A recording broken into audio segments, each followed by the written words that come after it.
बिहार की सियासत एक बार फिर से गर्मा गई है क्योंकि इस वक्त बिहार में कई घटनाक्रम हो रहे हैं जिससे सियासत में हलचल तेज हो गई है।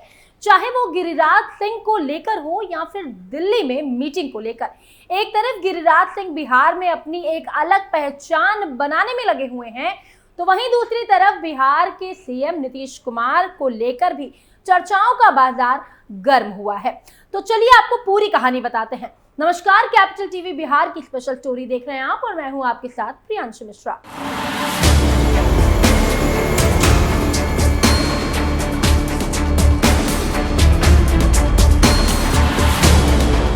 अडानी मामले को लेकर चल रहे विवाद के बीच लोकसभा के नेता प्रतिपक्ष और कांग्रेस सांसद राहुल गांधी के बयान पर केंद्रीय मंत्री गिरिराज सिंह ने पलटवार किया। गिरिराज सिंह ने कहा कि राहुल गांधी अडानी फोबिया से पीड़ित है, वो वही बोल रहे हैं जो उन्हें लिखित में दिया जा रहा है। वहीं बीजेपी सांसद संबित पात्रा ने भी कहा कि राहुल जी ने आज बार बार कहा कि मोदी जी की विश्वसनीयता समाप्त हो चुकी है। अडानी के पीछे मोदी जी खड़े हैं, इसलिए उनकी विश्वसनीयता ग्लोबल स्तर पर समाप्त हो चुकी है। राहुल जी, मोदी जी की विश्वसनीयता समाप्त करने की चेष्टा और कोशिश कोई आप पहली बार नहीं कर रहे हैं। 2002 से मोदी जी की विश्वसनीयता को खत्म करने की कोशिश आपकी माताश्री और आपकी पार्टी लगातार कर रही है। हमारे देश से हजारों मील दूर दूसरे देश में आज सर्वोच्च नागरिक पुरस्कार उन्हें यानी प्रधानमंत्री नरेंद्र मोदी को दिया जा रहा है। ये है मोदी जी की विश्वसनीयता। न मौत के सौदागर से मोदी जी की विश्वसनीयता पर डेंट पड़ा और न ही चौकीदार चोर है कहने से, क्योंकि देश की जनता जानती है कि कौन विश्वसनीय है और किसकी विश्वसनीयता नहीं है। इससे पहले राहुल गांधी ने कहा था कि अब ये अमेरिका में बिल्कुल स्पष्ट और स्थापित हो चुका है कि अडानी ने भारतीय कानून और अमेरिकी कानून दोनों को तोड़ा है। अमेरिका में उन पर अभियोग लगाया गया है। मुझे आश्चर्य हो रहा है कि अडानी इस देश में एक स्वतंत्र व्यक्ति की तरह क्यों घूम रहे हैं। मुख्यमंत्रियों को गिरफ्तार किया जा रहा है। उन्होंने कहा कि अडानी ने जाहिर तौर पर 2000 करोड़ रुपए का एक घोटाला किया और संभवतः कई और घोटाले भी किए हैं, लेकिन वो बेखौफ घूम रहे हैं। हम इसे बार बार दोहरा रहे हैं, इस पर पुष्टि की है कि हम क्या कर रहे हैं। प्रधानमंत्री अडानी को बचा रहे हैं और प्रधानमंत्री अडानी के साथ भ्रष्टाचार में शामिल भी हैं। कांग्रेस नेता ने कहा कि हम इस मुद्दे को उठा रहे हैं। नेता प्रतिपक्ष के तौर पर यह मेरी जिम्मेदारी है कि मैं इस मुद्दे को उठाऊं। पीएम मोदी 100% इस आदमी की रक्षा कर रहे हैं। इस आदमी ने भ्रष्टाचार के जरिए भारत की संपत्ति हासिल की। वो भाजपा को समर्थन देते हैं। हम इसे दोहराएंगे। जेपीसी हमारी मांग है, लेकिन हम चाहते हैं कि अडानी को गिरफ्तार किया जाए, लेकिन हम जानते हैं कि उन्हें गिरफ्तार नहीं किया जाएगा क्योंकि भारत के प्रधानमंत्री अडानी का समर्थन करते हैं, वो उनके संरक्षक हैं। क्या है पूरा मामला? अमेरिका में अडानी ग्रुप के मुखिया गौतम अडानी पर भारतीय अफसरों को रिश्वत देने का आरोप लगा है। गौतम अडानी पर भारतीय अधिकारियों को प्रोजेक्ट के बदले करीब 2200 करोड़ रुपए की रिश्वत देने का आरोप लगा है। अमेरिका की अदालत ने गौतम अडानी और उनके भतीजे सागर अडानी के खिलाफ अरेस्ट वारंट भी जारी कर दिए हैं।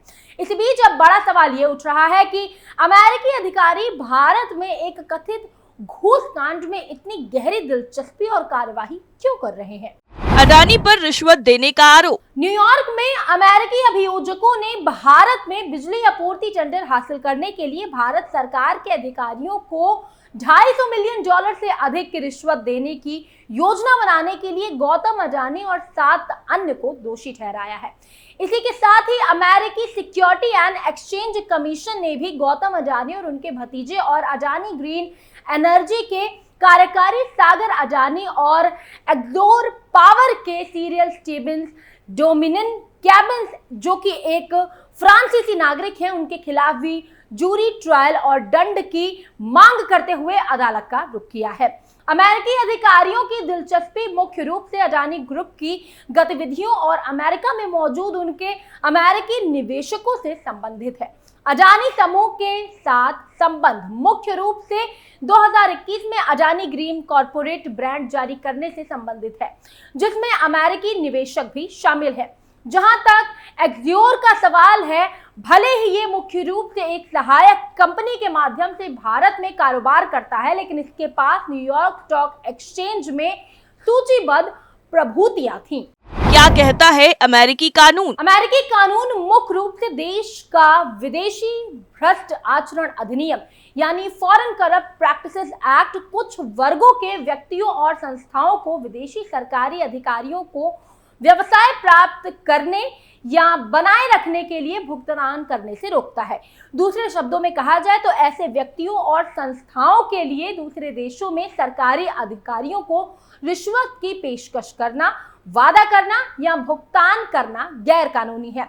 व्यक्तियों और संस्थाओं के इन वर्गों में अमेरिका के प्रतिभूतियों के कुछ फॉरेन इशूअर्स और कंपनी भी शामिल हैं, जिनसे स्टॉक सार्वजनिक रूप से अमेरिकी बाजारों में कारोबार करते हैं। गौतम अडानी और सागर अडानी के खिलाफ अपनी शिकायत में एसईसी ने आरोप लगाया कि सितंबर 2021 में अडानी ग्रीन ने अपने $750 मिलियन के कॉर्पोरेट बॉन्ड को खरीदने के लिए कंपनी के किसी भी निवेशक या अधिकारी ने सरकारी अधिकारियों को रिश्वत देने का वादा नहीं किया। इसमें अमेरिका के निवेशकों के $175 मिलियन से अधिक शामिल था। एसईसी ने अपने आरोप में बताया कि यह सच नहीं है। गौतम अडानी और सागर अडानी व्यक्तिगत रूप से भारत सरकार के अधिकारियों को रिश्वत में करोड़ों डॉलर के बराबर भुगतान करने या वादा करने में शामिल थे। ब्रांड जारी करने के अलावा अडानी ग्रीन और उनके सहयोगियों ने अंतरराष्ट्रीय वित्तीय संस्थानों और यूए आधारित निवेशकों वाले लोन समूहों से $2 बिलियन से अधिक का फंड रेज किया।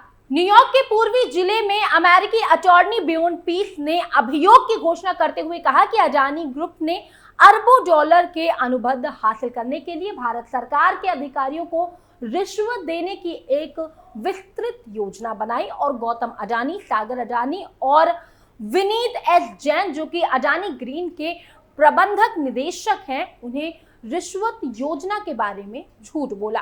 उन्होंने अमेरिकी और अंतर्राष्ट्रीय निवेशकों से पूंजी जुटाने की मांग की। एक्सोर पावर के सिरिल सेबेस्टियन डोमिन केबन्स के खिलाफ अपनी शिकायत में अमेरिकी प्रतिभूत बाजार नियामक में फ्रांसीसी नागरिक पर अडानी समूह के साथ कथित रिश्वत योजना में शामिल होकर एफसीपीए का उल्लंघन करने का भी आरोप लगाया। फ्रांसीसी नागरिक एक कंपनी के ब्रांड में कार्यरत था जिसका स्टॉक अमेरिकी बाजार में सूचीबद्ध था। कैबिनेट ने कंपनी के सबसे बड़े स्टॉक होल्डर के रूप में एक्सोर पावर ग्लोबल के बोर्ड में निवेशक के रूप में काम किया। एक्सोर क्या है? एक्सोर मॉरिशस के कानूनों के तहत गठित एक लिमिटेड कंपनी है जिसका मुख्य व्यापार की जगह भारत है। एसईसी के अनुसार कथित रिश्वत योजना की टाइम ड्यूरेशन 2020 से 2024 के बीच की थी और इस दौरान एक्सोर स्टॉक का न्यूयॉर्क स्टॉक एक्सचेंज में कारोबार हुआ। इसे नवंबर 2023 में डिलिस्ट कर दिया गया। अभियोग में आरोप लगाया गया कि 2020 और 2024 के बीच अडानी ग्रुप के लोगों ने सोलर एनर्जी सप्लाई कॉन्ट्रैक्ट प्राप्त करने के लिए भारत सरकार के अधिकारियों को $250 मिलियन से अधिक की रिश्वत देने पर सहमति व्यक्त की। इससे ग्रुप पर अरबों डॉलर का फायदा होने का अनुमान था। न्यूयॉर्क के अमेरिकी अटॉर्नी कार्यालय ने कहा कि कई मौकों पर गौतम अडानी ने रिश्वत योजना को आगे बढ़ाने के लिए व्यक्तिगत रूप से भारत सरकार के एक अधिकारी से मुलाकात की और पहलुओं पर चर्चा करने के लिए एक दूसरे के साथ व्यक्तिगत बैठकें भी की। प्रतिवादी अक्सर रिश्वत योजना को आगे बढ़ाने के लिए अपने प्रयासों पर चर्चा करते थे जिसमें इलेक्ट्रॉनिक मैसेजिंग एप्लीकेशन भी शामिल था। प्रतिवादियों ने बड़े पैमाने पर अपने भ्रष्ट प्रयासों के दस्तावेजीकरण भी किया। इसकी अवधि के दौरान गौतम अडानी, सागर अडानी और विनीत एस जैन ने कथित तौर पर भारतीय ऊर्जा कंपनी की रिश्वतखोरी और भ्रष्टाचार विरोधी प्रथाओं को गलत तरीके से पेश करने और अमेरिकी निवेशकों और अंतर्राष्ट्रीय वित्तीय संस्थानों से रिश्वत योजना को छुपाने की साजिश रची। रिश्वत का 2/3 हिस्सा अडानी ग्रुप का एसईसी। कथित रिश्वत योजना में कथित तौर पर अडानी ग्रीन के अलावा एक्सोर भी शामिल था।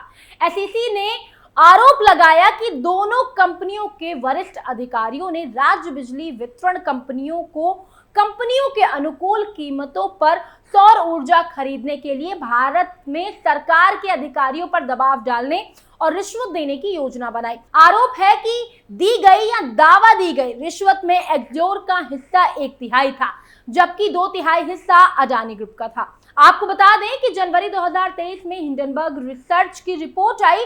इसमें अडानी ग्रुप पर गंभीर आरोप लगाए गए थे। इसके बाद भी अडानी ग्रुप के शेयर धड़ाम से गिर गए थे। हालांकि इसके बाद ग्रुप ने रिकवर किया और फिर से पुराना आंकड़ा हासिल किया, लेकिन अब एक बार फिर से अडानी ग्रुप पर गंभीर आरोप लगे हैं। यानी कुल मिलाकर ये मामला अब चारों तरफ से चर्चा का विषय बना हुआ है। स्पेशल स्टोरी में फिलहाल इतना ही। तमाम खबरों को जानने के लिए आप देखते रहिए कैपिटल टीवी बिहार। नमस्कार।